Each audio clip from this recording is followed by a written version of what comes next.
एक बार की बात है, एक दूर के राज्य में स्नो व्हाइट नाम की एक युवा राजकुमारी रहती थी।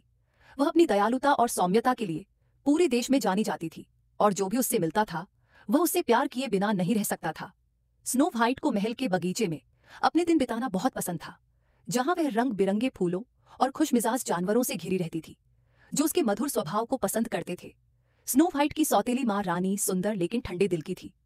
उसके पास एक जादुई आईना था और वह हर दिन उससे पूछती थी, आईना आईना दीवार पर, उन सभी में सबसे सुंदर कौन है? हर बार आईना उसे आश्वस्त करता कि वह सबसे सुंदर है और रानी का दिल अभी के लिए संतुष्ट हो जाता था। एक भाग्यशाली दिन आईने ने एक अलग जवाब दिया, स्नो व्हाइट उन सभी में सबसे सुंदर है। रानी का चेहरा बर्फ की तरह ठंडा हो गया। उसकी आंखें ईर्ष्या से सिकुड़ गईं।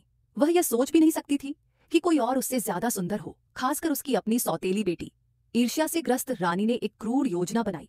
उसने एक शिकारी को बुलाया और उसे आदेश दिया कि वह स्नो व्हाइट को जंगल में ले जाए और सुनिश्चित करे कि वह कभी महल में वापस न आए।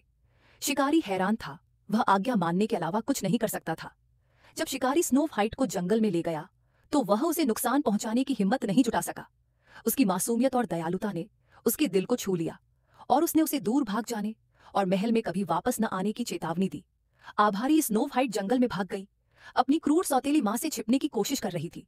स्नो व्हाइट अकेली भटकती रही, खोई हुई और डरी हुई, जब तक कि वह एक छोटे आरामदायक कॉटेज के पास नहीं पहुंची जो एक समाशोधन में बसा हुआ था। उसने धीरे से दस्तक दी और अंदर कोई न देखकर आराम करने के लिए अंदर चली गई। स्नो व्हाइट अंदर मिले छोटे बिस्तरों पर लेट गई और जल्द ही गहरी नींद में सो गई।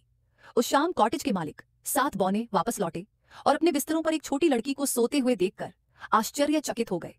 जब स्नो व्हाइट जाग गई तो उसने बौनों को अपनी दुखद कहानी सुनाई। दयालु बौने भावुक हो गए और उन्होंने उसे घर के कामों में मदद करने के लिए रहने की जगह देने की पेशकश की। स्नो व्हाइट खुशी खुशी सहमत हो गई। उसे नए दोस्त मिलने की खुशी थी। इस बीच महल में वापस आकर रानी ने एक बार फिर अपने दर्पण से पूछा, उनमें से सबसे सुंदर कौन है? वह यह सुनकर भयभीत और क्रोधित हो गई कि स्नो व्हाइट अभी भी जीवित है और जंगल में बौनों के साथ खुशी से रह रही है। स्नो व्हाइट से हमेशा के लिए छुटकारा पाने के लिए दृढ़ संकल्पित रानी ने खुद को एक बूढ़ी फेरी वाले महिला के रूप में प्रच्छन्न किया और बौनों की झोपड़ी में चली गई। उसने दरवाजा खटखटाया और स्नो व्हाइट को एक सुंदर चमकदार लाल सेब दिया। रानी की चालाकी से अनजान स्नो व्हाइट ने सेब का एक टुकड़ा खाया।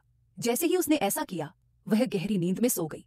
जब बौने घर लौटे तो उन्होंने उसे अभी भी लेटा हुआ पाया और अपने सर्वोत्तम प्रयासों के बावजूद वे उसे जगह नहीं पाए। बौनों ने दुखी होकर स्नो व्हाइट के लिए एक कांच का ताबूत बनाया ताकि वे उसे देख सकें और उसकी सुंदरता और दयालुता को याद कर सके। उन्होंने उसे जंगल में फूलों से घिरा रखा और दिन रात उसकी देखभाल की। एक दिन एक राजकुमार जंगल से गुजरा और उसने स्नो व्हाइट को कांच के ताबूत में लेटा हुआ देखा। उसकी सुंदरता से मोहित होकर उसने धीरे से उसका हाथ चूमा, जादू को तोड़ दिया और उसे उसकी गहरी नींद से जगा दिया। स्नो व्हाइट ने अपनी आंखें खोली, राजकुमार को देखकर मुस्कुराई और जादू को तोड़ने के लिए उसे धन्यवाद दिया। आभारी और अति प्रसन्न होकर वह जंगल और अपने दयालु मित्रों बौनों को पीछे छोड़कर अपने राज्य में वापस जाने की यात्रा पर उसके साथ शामिल हो गई। स्नो व्हाइट और राजकुमार का उसके राज्य में बहुत खुशी के साथ स्वागत किया गया। उन्होंने जल्द ही शादी कर ली और साथ में उन्होंने दयालुता और अनुग्रह के साथ शासन किया। हमेशा के लिए खुशी से रहने लगे।